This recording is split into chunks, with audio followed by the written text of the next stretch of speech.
ప్రజాకర్షక పథకాలు, వారసత్వ రాజకీయాలపై మాజీ ఉపరాష్ట్రపతి వెంకయ్య నాయుడు ఇటీవల చేసిన వ్యాఖ్యలు ఒక్కసారిగా అందరి దృష్టిని ఆకర్షించాయి.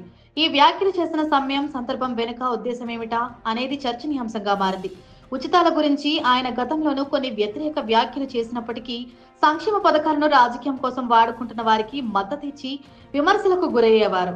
అలాంటిది తాజాగా పొట్టి శ్రీరాములు నెల్లూరు జిల్లాలో స్వర్ణభారతి ట్రస్ట్లో వెంకయ్యనాయుడు మీడియాతో మాట్లాడుతూ ఉచిత బస్సు ప్రయాణాల వంటివి మహిళలకు కాకుండా దివ్యాంగులకైతే అమలు చేయవచ్చునని, ఉచిత పథకాల వల్ల రాష్ట్ర ప్రభుత్వాలపై ఆర్థిక భారం పెరుగుతుందని అన్నారు.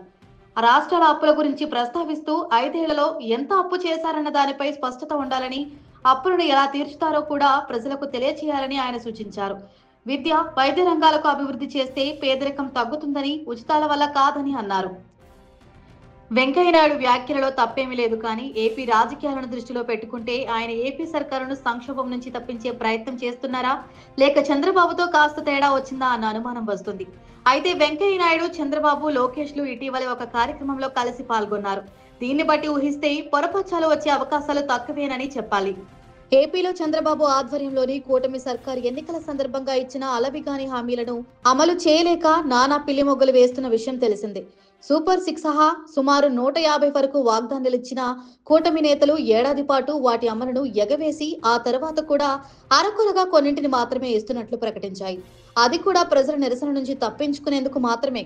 ఎన్నికల సమయంలో మహిళలు రాష్ట్రంలో ఎక్కడి నుంచి ఎక్కడికైనా ఆర్టీసీ బస్సుల్లో ఎలాంటి షరతులు లేకుండా తిరగవచ్చునని ఊరించిన చంద్రబాబు అధికారం వచ్చిన తర్వాత మాత్రం ఏసీ బస్సుల్లో ఎక్కకూడదని, సుదూర ప్రాంతాలకు వెళ్లే బస్సుల్లోనూ అనుమతించమని 16 రకాల బస్సు సర్వీసుల్లో 5 మాత్రమే ఉచిత స్కీము అమలు మొదలుపెట్టారు. అంతేకాకుండా బస్సు సర్వీసులను బాగా తగ్గించి నడుపుతుండటంతో ఉచిత స్కీము ఉన్నా లేనట్టుగా మారిపోయింది. మరోవైపు ఈ స్కీము వల్ల ఆటోలు నడుపుకునే వారు ఉపాధిని కోల్పోయే పరిస్థితి ఏర్పడిందంటున్నారు. వారికి ఇచ్చిన హామీలు అమలు చేయలేదని ఆందోళనకు దిగడంతో 15,000 రూపాయల చొప్పున ఆర్థిక సహాయం ఇచ్చారు. ప్రచారం సమయంలో 13 లక్షల మంది ఆటోల వారు ఉన్నారని చెప్పి 3 లక్షల మందికే ఈ సహాయం చేశారు. రోజుకు 1000 నుంచి 2,000 వరకు సంపాదించుకునే తమకు ఇప్పుడు 200 నుంచి 500 రూపాయలు రావటమే గగనమవుతోందని వాపోతున్నారు. ప్రభుత్వం రోజుకు 45 రూపాయల చొప్పున ఇస్తే ఏ అవసరం తీరుతుందని ప్రశ్నిస్తున్నారు. ఈ నేపథ్యంలో వెంకయ్యనాయుడు చేసిన వ్యాఖ్యలు గమనించదగినవే. కాకపోతే ఎన్నికల మేనిఫెస్టో ప్రకటించినప్పుడే ఈ కామెంట్లు చేసి ఉంటే అంతా మెచ్చుకునేవారు. ఆనాటి ముఖ్యమంత్రి జగన్, టీడీపీ, జనసేనలు సూపర్ 6 ద్వారా ప్రజలను ఎలా మోసం చేయబోతున్నారో వివరించారు. చంద్రబాబు, పవన్ కళ్యాణ్లు కలిసి చేసిన వాగ్దానాల విలువ ఏడాదికి దాదాపు 1.5 లక్షల కోట్లు అవుతుందని లెక్కగట్టి మరీ చెప్పారు. అయినా అప్పట్లో వెంకయ్యనాయుడు వంటి వారు దానిపై కూటమి నేతలను ప్రశ్నించలేదు. పరోక్షంగా సహకరించారన్న విమర్శలు ఉన్నాయి. ఇప్పుడు ఉచిత పథకాలను వ్యతిరేకిస్తూ మాట్లాడడం ద్వారా చంద్రబాబు సర్కారుకు వాటి నుంచి బయటపడటానికి ఒక మార్గం చూపుతున్నారా అనే సందేహం వస్తుంది. గతంలో కూడా చంద్రబాబు ముఖ్యమంత్రిగా ఉన్నప్పుడు ఇలాగే చేశారు. 1996 ఎన్నికల సమయంలో మద్య నిషేధం, కిలో ₹2 బియ్యం పథకం వంటి వాటిని అమలు చేస్తామని ప్రచారం చేసిన ఆయన తదుపరి ఆ స్కీముల వల్ల నష్టం జరుగుతోందని ప్రజాభిప్రాయం సేకరణ తంతును నిర్వహించి వాటన్నింటినీ రివర్స్ చేశారు. గత టర్మ్ రైతులను పూర్తిగా రుణాల మాఫీ చేస్తామని ప్రకటించారు, కానీ చేయలేకపోయారు.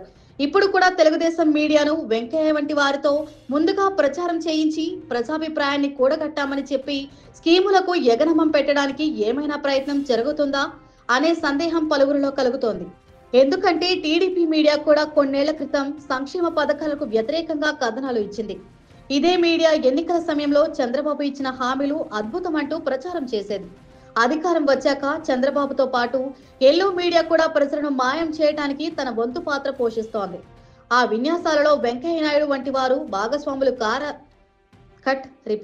భాగస్వాములు కారాదని అంతా కోరుకుంటారు. విద్య, వైద్యానికి సంబంధించి జగన్ చేసిన కృషి కళ్లకు కనబడుతున్న విషయం తెలిసినది. అయినా వెంకయ్యనాయుడు ఎన్నడూ మెచ్చుకోలేదు. రాజ్యాంగ పదవిలో ఉన్నప్పుడు ఎవరి మీదో ప్రేమతో కాకుండా వాస్తవ పరిస్థితికి అనుగుణంగా మాట్లాడితే మంచి విలువ వస్తుంది. వెంకయ్య ఆ పని చేశారా అన్నది ప్రశ్న. వారసత్వ రాజకీయాలకు వ్యతిరేకంగా మాట్లాడారు, కానీ తెలుగుదేశంలోని వారసత్వ రాజకీయాల గురించి ఎందుకు ప్రస్తావించారన్న సంశయం వస్తుంది. చంద్రబాబు తన కుమారుడు లోకేష్ ని రాజకీయంగా ప్రోత్సహిస్తున్న విధానం గురించి తన అభిప్రాయం చెప్పి ఉంటే బాగుండేది. ఈ 17 నెలల్లోనే చంద్రబాబు ప్రభుత్వం చేసిన 2.10 లక్షల కోట్ల రుణం గురించి కూడా వెంకయ్య కామెంట్ చేసి ఉండాల్సింది. అంతేకాదు, ఈ మధ్య కాలంలో బీహారు ఎన్నికల నేపథ్యంలో 75 లక్షల మంది మహిళలకు 10,000 రూపాయల చొప్పున ఆర్థిక సహాయం చేశారు. దానికి ప్రధాని మోదీ బటన్ నొక్కారు. 2014లో బీజేపీలో వెంకయ్య నాయుడుకు ముఖ్య భూమికే ఉండేది. అయినా ఆ పార్టీ చేసిన వాగ్దానాలతో ఎన్ని ప్రజాకర్షక విధానాలు ఉన్నాయో ఆయనకు తెలియవా అని కొందరు విశ్లేషకులు ప్రశ్నిస్తున్నారు. గతంలో విదేశాలలో ఉన్న నల్లధనాన్ని తీసుకువచ్చి 15 లక్షల చొప్పున పంచుతామని బీజేపీ నేతలు ప్రచారం చేసేవారు. అప్పట్లో గుజరాత్ ముఖ్యమంత్రిగా ఉన్న నరేంద్ర మోదీ ఈ విషయాలన్నీ పలుమార్లు ప్రస్తావించేవారు. ఆ తర్వాత కేంద్రంలోని అధికారంలోనికి వచ్చిన బీజేపీ ప్రభుత్వంలో వెంకయ్య నాయుడు కూడా మంత్రి. పార్టీ ఫిరాయింపులపై కూడా వెంకయ్య నాయుడు స్పందించారు. కానీ ఉపరాష్ట్రపతిగా ఉన్నప్పుడు 4 టీడీపీ ఎంపీలను బీజేపీలో విలీనం చేసిన తీరు కూడా విమర్శలకు గురైంది. ఎన్డీఏకి దూరమైన సీనియర్ నేత శరద్ యాదవ్ విషయంలో ఎంత వేగంగా అనర్హత వేటు వేసింది కూడా చర్చనీయాంశమైంది. 2014 టర్మ్ ఏపీలో 23 మంది వైసీపీ ఎమ్మెల్యేలను చంద్రబాబు టీడీపీలో చేర్చుకున్న అంశం గురించి కూడా వెంకయ్య పల్లెత్తు మాట అన్నట్టు లేదు. చేతిలో అధికారం ఉన్నప్పుడు